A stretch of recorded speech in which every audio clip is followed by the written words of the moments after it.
What is COPPA and what will it mean to the Star Wars Fanonverse that we're trying to put together? Reimagining Star Wars. Time to engage your reimagination. Reimagine with us by subscribing, so clicking that bell button. First, let me give a disclaimer. I am not a lawyer, and anything I'm giving in this is not legal advice. So if you haven't heard, YouTube creators are going crazy over a law called COPPA, Children's Online Privacy Protection Act. This law is basically to keep companies from collecting private information on children, because children have really no idea what it is they're being exposed to or what information they're giving up. Children, as defined by COPPA, are minors 12 and under.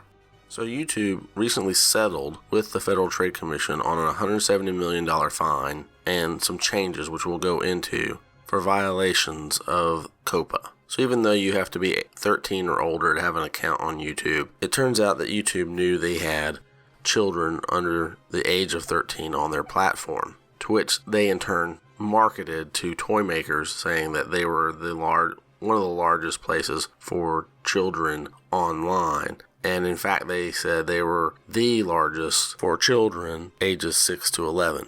So you may think, well, so what? You have to be 13 or older in order to be on the platform. So obviously the children lied, so how is that YouTube's fault? First, children aren't legally liable for lying. 2, YouTube knew they were marketing to children, meaning they knew they were collecting personal data on children under the age of 13, which includes web-based identifiers such as cookies and other things that your computer give up for algorithmic tracking.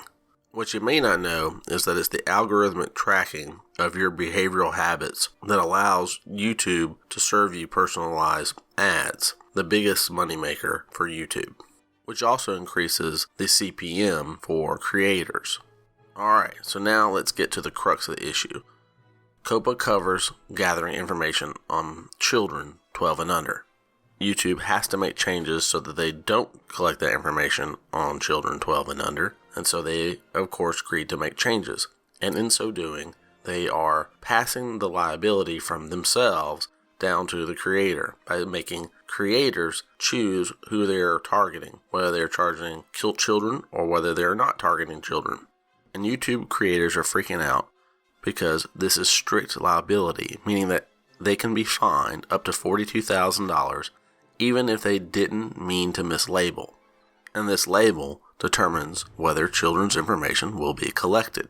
So now I'm going to discuss what I think might be a way out of any penalty. But again, I'm not a lawyer, and so I'm not giving any legal advice, but this is basically what this channel is going to do based off of what I have read in the law and in the settlement.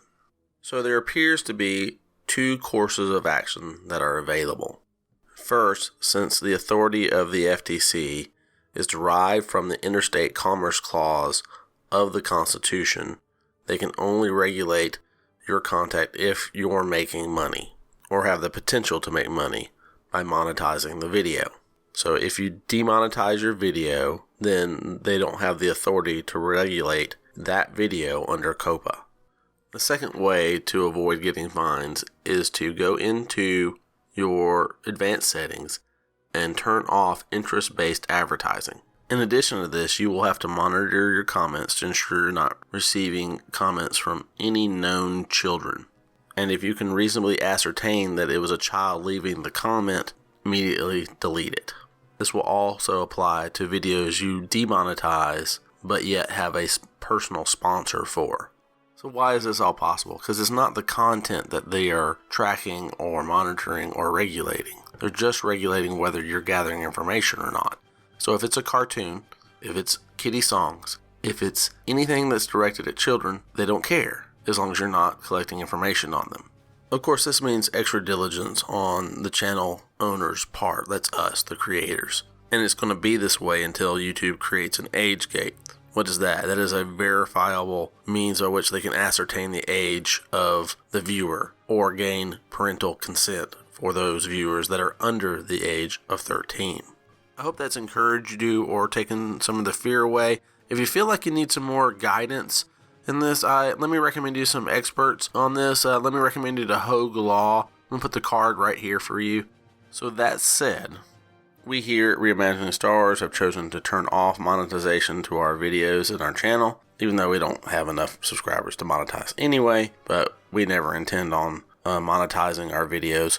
But we believe this is a way for you to continue to create animation, motion comics, without having to worry about the FTC and the COPPA law, and create with us here at Reimagining Star Wars in our Fanonverse. We hope you will join us and create some Star Wars fan fiction with us. Don't forget to subscribe. Like he said, don't forget to like, share, and subscribe if you want to see more. Click the end screen to see our stories.